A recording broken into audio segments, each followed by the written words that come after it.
Direction Verdun à présent, où Samuel Hazard, 34 ans, PS, a présenté sa liste. Une liste baptisée Pour Verdun, une équipe, un projet. Ce jeune professeur d'histoire-géographie, conseiller général et municipal, espère bien rafler le siège à l'indétrônable Arsène Lux, maire sortant, qui brigue, lui, un 4e mandat. Florence Grandon, Sébastien Roch. Un candidat énergique qui sait ce qu'il veut pour sa ville. L'une de ses priorités, c'est l'école, en opposition avec la politique menée jusque-là par le maire sortant.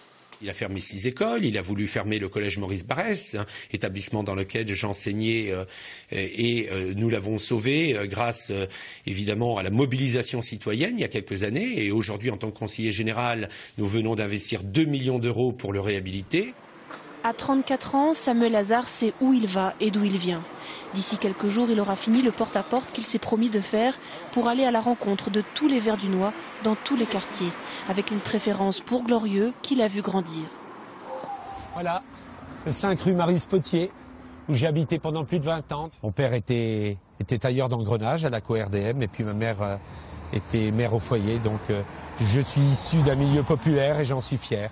Voilà, c'est pour ça que je fais de la politique proche des gens, avec conviction, parce que je refuse le fatalisme et la résignation. Dans le quartier, beaucoup le soutiennent et chacun apprécie sa volonté de changer les choses. Très bien. Le centre-ville, il est beau, il est propre, il y a tout ce qu'il faut. Par contre, tout ce qu'il y a autour, c'est pas top. Que ça soit Glorieux, que ça soit tous les alentours de Verdun.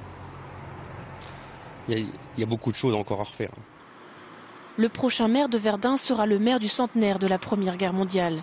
Ce professeur d'histoire en a bien sûr conscience et il souhaite faire de Verdun la capitale de la paix en développant le Centre mondial de la paix et un projet franco-allemand.